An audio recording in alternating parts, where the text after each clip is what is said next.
When my mother passed away in a tragic car accident, I was just 16. She was the heart of our family, and without her, my father and I were left adrift. We clung to each other for comfort, trying to fill the void her absence left. For 2 years, it was just the two of us. Though our grief was raw, those years were some of the closest we'd ever been. Then Clara came into our lives. She was stunningly beautiful, with an effortless elegance that seemed to draw people in. My father was completely smitten, and while I wanted him to find happiness again, I couldn't shake the unease I felt around her. Clara wasn't unkind at first, but she wasn't particularly warm either. It felt like she was tolerating me rather than trying to build a connection. When they got married a year later, I tried to keep an open mind. I told myself Clara might grow into her role as a stepmother and that things would get better with time. But instead, things got worse. Clara made it clear early on that she had no interest in being a maternal figure. She rarely spoke to me unless it was to criticize. Her favorite target was my relationship with my father. "You're such a daddy's girl," she'd sneer. "Maybe it's time you grew up and learned to be independent." She also had a habit of comparing me to my mother, always in the most demeaning ways possible. "You're just like her," she'd say, her tone dripping with disdain. "She was a dreamer who never followed through, and it looks like you're heading down the same path." Her comments stung, but what hurt the most was how she erased my mother's presence from our home. Within months of moving in, she redecorated the house, removing every trace of my mom. The family photos, the flowers my mother had planted, the art she loved, all of it was gone. It felt like Clara was trying to erase her entirely, and my father, blinded by his love for Clara, let it happen.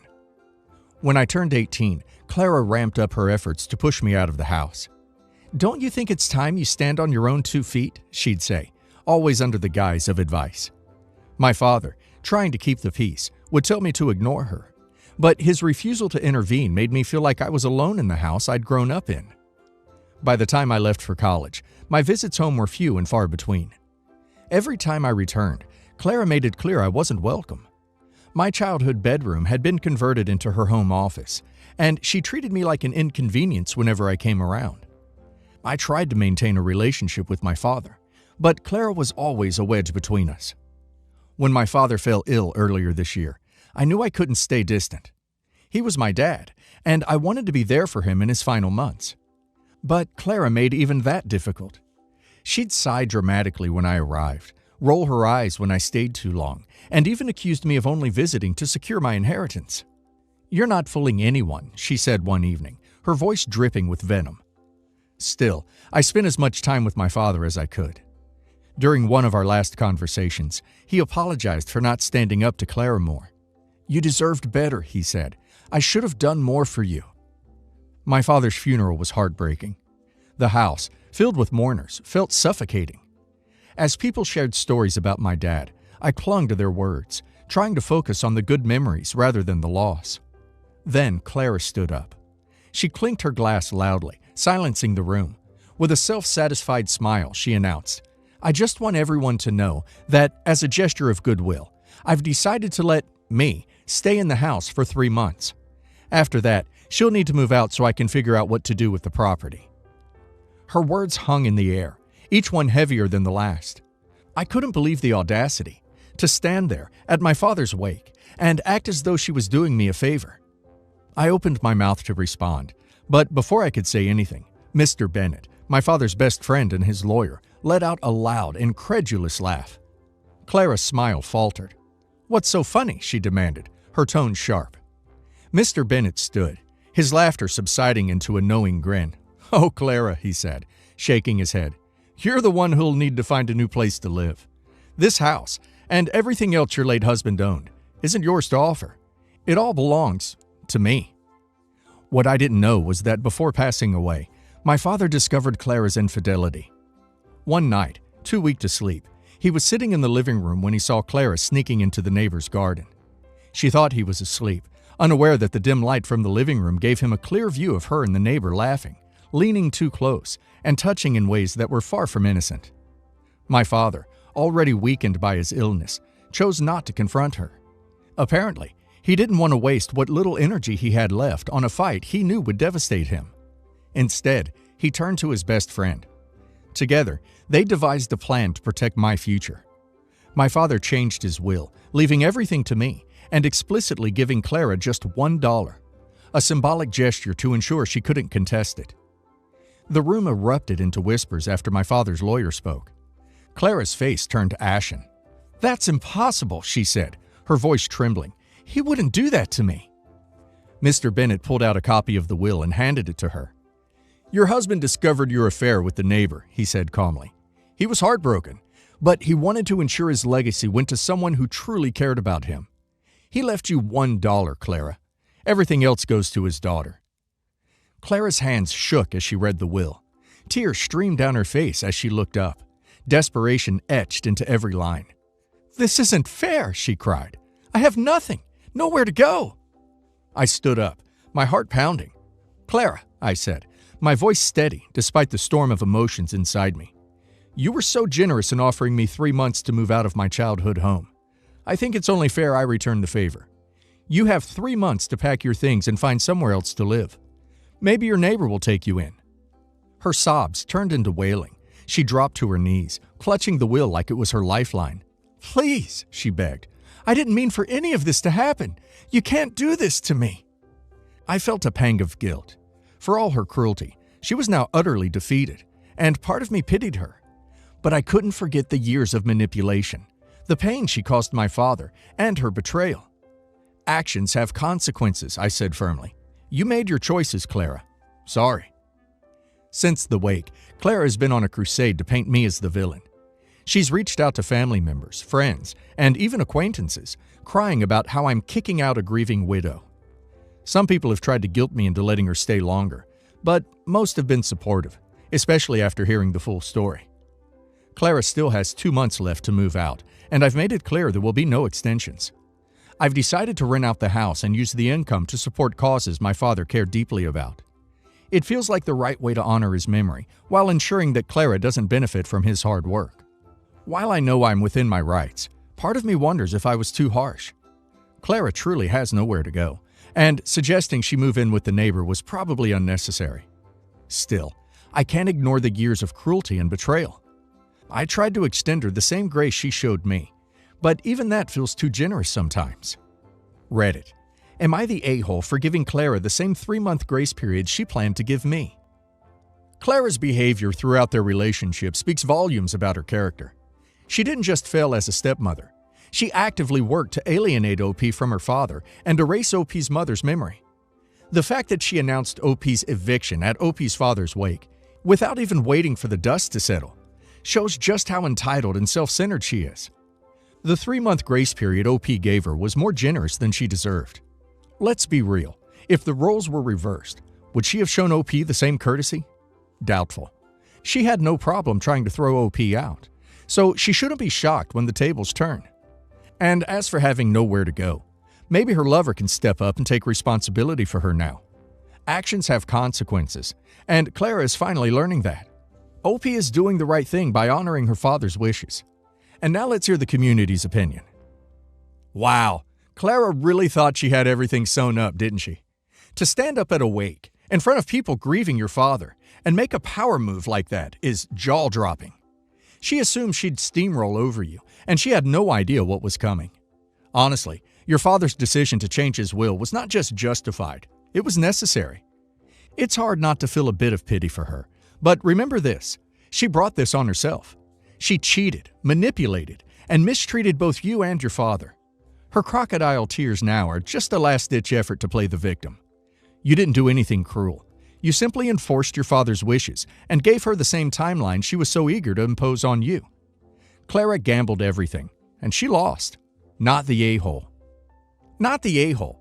Your father saw through Clara's act at the end, and his decision to leave her $1 speaks volumes about what he thought of her. You're not the villain here. You're the person your father trusted to carry out his final wishes. The fact that she's trying to guilt-trip you after years of mistreating you is rich. Honestly, 3 months is more than fair. She should consider herself lucky you didn't give her less time, especially after the way she treated you and the audacity of her announcement at the wake. Your plan to rent out the house and support causes your father cared about is a beautiful way to honor his memory. Don't let anyone guilt you into second-guessing your decision. Clara made her choices, and now she has to live with them. Clara's entitlement is staggering. She erased your mother's memory, treated you like an inconvenience, and thought she could waltz into your father's life and take everything he worked for. And then to stand up at his wake and announce her generosity, as if she were some benevolent queen. Unbelievable. Your father's decision to leave everything to you wasn't just a practical one. It was a declaration of trust. He saw Clara's true colors, and he wanted to protect you from her. By standing your ground, you're not being cruel. You're honoring the man who loved you and wanted the best for you. If Clara's really in such a dire situation, maybe her neighbor can step in and help. But you've already done more than enough. Not the a-hole. My aunt is, to put it politely, a complete piece of work. The more accurate description probably violates the terms of service. She isn't overly well liked in my family. However, my grandparents, especially my grandmother, believe that they can't exclude her from family events, based purely on their personal feelings for her. My aunt is an extremely shallow and materialistic individual. She has tried to get my grandpa to sell property that's been in the family for 100 years, so the money could be split between my uncles and my dad. This story, however, involves a very old pocket watch. I don't know the details, but the watch is Swiss and very old. It is gold with platinum inlay and is extremely valuable. Now, this watch has been passed down from father to son for a long time. It is going to be passed to my dad and eventually to me. My aunt hates this. She has tried to convince my grandpa to give it to my uncle, second oldest, and for my dad to just say my uncle should have it. Neither have agreed to that. It all came to a head on Saturday. We were at my grandparents' house for a birthday celebration. Everything is going well. People are having pleasant conversations. My daughter, who is 5, this is relevant, and younger cousins are having fun playing and somehow not causing more noise than should be humanly possible. It's been a wonderful day until my aunt goes to leave. She is saying her goodbyes. Everything is good. And then my daughter pipes up and says, "Don't forget to put back the watch, Auntie S." I look at my daughter and ask what watch, and she says the fancy gold one. My grandpa walks to his study and comes back out asking if she'd taken the watch. My uncle looks at my aunt and says she didn't. To cut a long story short, she is made to hand over her handbag, and lo and behold, the watch is inside. Everyone is furious. My uncle can't believe what she's done, and my grandpa wants her out of the house. This would all be bad enough, but to make this even better, she calls me that night and tries to scold me for raising a daughter who was a snoop. She'd seen my aunt while running around and playing, and that I needed to do a better job as a parent. I just laughed and said she's hardly one to talk, and hung up on her. I'm not surprised she tried to steal the item, but even I'm surprised she tried to make it my fault. She's been shunned by the family. Your aunt should be shunned by the family. To use an old phrase, the nerve of that woman. Their personal feelings for her are exactly why they can and should exclude her from family events. This incident proves it, and that watch needs to be placed in a safe deposit box. This happened a few months ago, but the issue is not resolved, and I need advice on what to do about this now. We have 2 kids, 4 and 3 years old, and have been together for 8 years. We both work, and our lives have been the typical stress of working full-time jobs while managing 2 little ones. My husband is good about doing his share of chores and is a great father to our kids, but has been complaining about how our lives have become dull and boring. For our 6th anniversary, I thought I'd surprise him with a vacation. I saved up slowly for the better part of the year to rent a mountainside vacation home for 4 nights. It was gorgeous and isolated and had amenities like jacuzzi and pool and outdoor showers and a lot of things that would help fulfill some of the fantasies my husband has. I spent a lot on expensive wine and drinks that we both would love. I made arrangements for sitters for my kids and then told him about the trip so he could plan time off from work and travel. We got there, and on the first night, just as we were getting into some hot my in-laws showed up. My mother-in-law came with my sister-in-law and brother-in-law, and also my teenage sister-in-law. She said that since we had a big place with so many rooms, there was place for everyone. I was shocked and couldn't even say anything. My husband was shocked too, but he helped my mother-in-law pick a room and set up her stuff there. I was so upset, I took my glass of wine and spent an hour crying in the bathtub while my husband stayed with his family.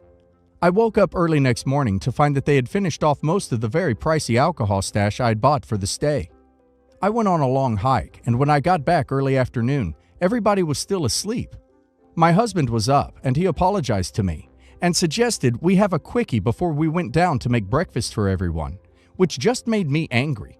So he went down on his own to cook, and I packed up all my stuff and got in our car and left. I had left him behind with his stuff. He called me many times, but I ignored the phone till I finished the 3-hour drive to our home, and then texted him to let him know where I was. He was upset and wanted to come home right away, but mother-in-law wanted to enjoy the vacation, and since she was his ride, he was stuck there for another 2 nights, and finally came home on the day of our anniversary. I spent that day with my kids and friends and ignored him. My husband was furious with me for abandoning him, and we had multiple fights over this issue. My sister-in-law and brother-in-law sent me a text of apology, saying they didn't realize it was our anniversary, and mother-in-law led them to believe it was a spontaneous vacation for everyone. My husband also apologized for their coming over, but said that big a house was too much for us anyway, and we got more bang for our buck since more family members got to use the empty rooms. That hurt my feelings more, because it was my hard-earned money that I spent to make his fantasies true.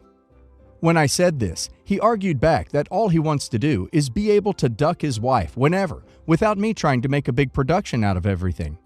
This argument just killed my attraction towards him. I feel like he likes to complain and wish for things, but doesn't actually want to make the effort to make them happen if it's in any way inconvenient. That he wants me to make his life easy, but doesn't prioritize my feelings. That may be unfair of me to think so, because he does so much for our family, but my view has become discolored by this event. He wants us both to apologize to each other and put this behind us, but I am unable to let it go. I do want to fix this, though, and I need help figuring out how to approach this. What do you have to apologize about? He should have spent that hour you spent crying in the bath kicking his family out of there. I don't understand how his family could show up to the exact house you'd gotten, unless he shared the address with them. Which, why would he do that if he wasn't trying to invite them along? So he had his family come to your anniversary and got angry at you for not going along with it? You have every right to feel how you feel. I wouldn't apologize either. Your man must have the wholesale price on audacity, because I've never seen such a pile of it in one place. He gave away a trip you planned for your marriage to his family. He ignored your feelings and refused to take responsibility. That would have been telling them to leave, or to even acknowledge that he was wrong. How many spouses would feel so lucky to have someone plan a romantic trip for them? Not yours, apparently. Do you want to give more of yourself to someone who doesn't appreciate what they already have? My live-in boyfriend and I have been together for almost a year. We both come from previous relationships and both have children. His children are legal adults, but both are still furthering their education and still live at home with their mother. I have paid all of our bills outside of some food costs for the past 7 months. His ex refuses to get a job, so he continues to support her and pay all the bills for her and their kids. I have no issue with taking care of your children. This is a must in my opinion. However, my personal bills are falling behind, and we have been at the threat of eviction multiple times. His children and soon-to-be ex-wife have no worries. All their bills are taken care of. They have their phones, TV, internet, electricity, food, and extra money to take out on shopping trips, while I struggle to pay bills and put food on the table for my children. He has promised multiple times to quit paying their bills and make his ex get a job. However, he continues to support them regardless. I asked him to move his children in with us. However, he says they will not live with him. Also, the fact remains that his children refuse to meet me or my children. Am I wrong in feeling upset that he lives with me and my kids, and has for many months, but his full paychecks outside of some of the groceries for our home goes to take care of his family while we struggle? I feel as if we live together, but he still chooses them.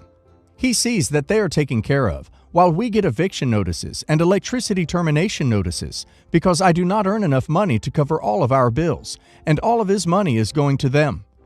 I don't want to let pride or hurt cloud my judgment, so I'm looking for outsider opinions.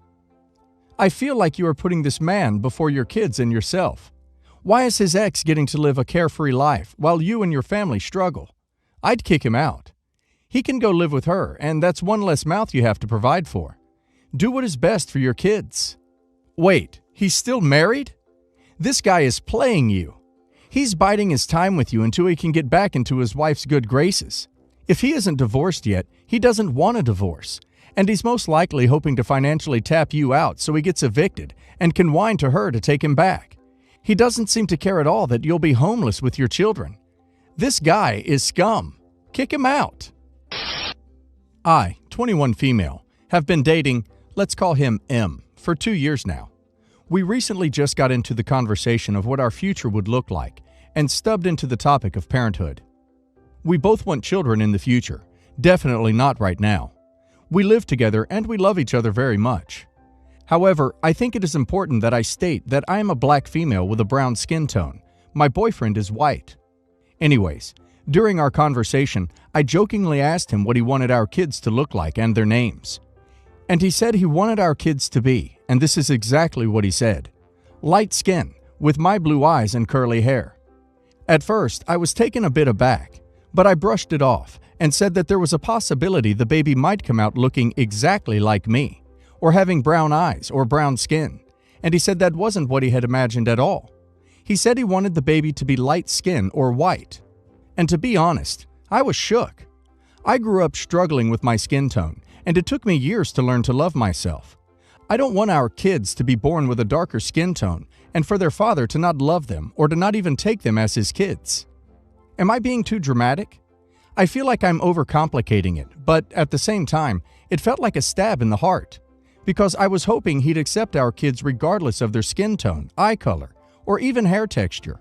I'm still going, so I'd really like some advice. Update. I calmed down and decided to go ahead and just sit down and talk to him about it with an open mind. This was the man I wanted to marry, and I didn't want to lose him. We sat down and discussed the conversation that had occurred many weeks ago. I told him that it hurt my feelings and explained to him how I took it. I told him that it almost sounded like he didn't want the baby to have any type of signification that they were black except their curls. I also explained genetics and how we couldn't know what the baby looks like. He quickly said that he wanted the baby to be white or light skin. He said that light skin was still technically black, so he didn't understand why I was so worried. I told him that there was no possible way the child would be white because its mother would be fully black. He then stated that he had said that he wanted light-skinned children with blue eyes and soft curls because they were more beautiful to him. I asked him and even showed him pictures of how different biracial children could look, from completely looking like one race or the other, or looking like a fair mix of the two. I also brought up how we had taken care of my nieces and nephews a couple times, both fully black and dark skin, and how he loved them, or at least I thought he did because of how sweet and kind he was towards them. He then proceeded to say that he accepted them because they weren't his own kids. He said he had different expectations when it came to his own kids. M said that he would find it easier to accept his kids if they were lighter skinned, because in his eyes, that's what he was used to and won't change his mind. I asked him if our baby came out brown skin, dark skin, tan, would he accept it? He said he would struggle, but would eventually have to accept the colored kids for me. And he said that in his own words. He said that the darker the kids are, the more troublesome they would become. M even brought up statistics of how more black youths with darker skin tones are in gangs, and many more like that. He said that if the children turned out lighter skin, it would be a shield from all the behavior that seemed to inhabit in dark-skinned people. This broke my heart. My infant little sister is dark skinned, and this just really broke my heart on what he thought of her, and people of my skin tone. From our long conversation, I have learned that he would struggle to accept our kids if they looked more black than white, because that wasn't what he wanted, at all. He also said that it wasn't as horrible as it sounded, and that because he loved me so much, he would be willing to accept the darker-skinned kids. I have known him for a while, and he is a very bad liar and actor, so I could tell that it was all just a bunch of crap. I asked him why he had even began to date me if he thought that dark-skinned or brown-skinned people were so troublesome. He said that I was educated and didn't act black in any way, which really surprised me because I have always been vocal about where I came from and how I lived because of the many years of being silenced out of fear of rejection. He also said that if he had kids with me, they wouldn't act black because I would be the mother, which felt more like an insult than a compliment. It made me feel like I wasn't black enough, to the point where a white man told me that I was acceptable enough to be with him and birth his children because I didn't act black. I told him that I was shocked and didn't want to continue. So I grabbed a few things and was planning to drive back to my mother's house for a couple days. But he started getting all fidgety and saying that he would love the kids as long as I didn't leave him. He was crying and all that type of stuff, on his knees begging. I still left, but I just really struggled because this was a man who I trusted with my deepest insecurities. I trusted him with my soul and life. I didn't realize he had such views about people with much darker skin, to the point of them being more likely to be criminals. I am currently at my mother's house and he has been blowing up my phone, apologizing nonstop, and even came to the house. I plan to never go back to the man or see him at all. I've had his friends' friends text me some pretty harsh words, saying that I am unfair, and have even had some call me racial slurs. These are people I have invited into my home, have gone out with them to eat, and even let them meet my niece and nephew. I am repulsed. Honestly, you are my hero of the day. You asked a question that led to an answer you never imagined to be that important. You opened up the conversation to assess what it is you are dealing with, and you found out this is not the man you want to have a future with. You are brave, and I know it hurts, but in time, I hope you heal and get out stronger.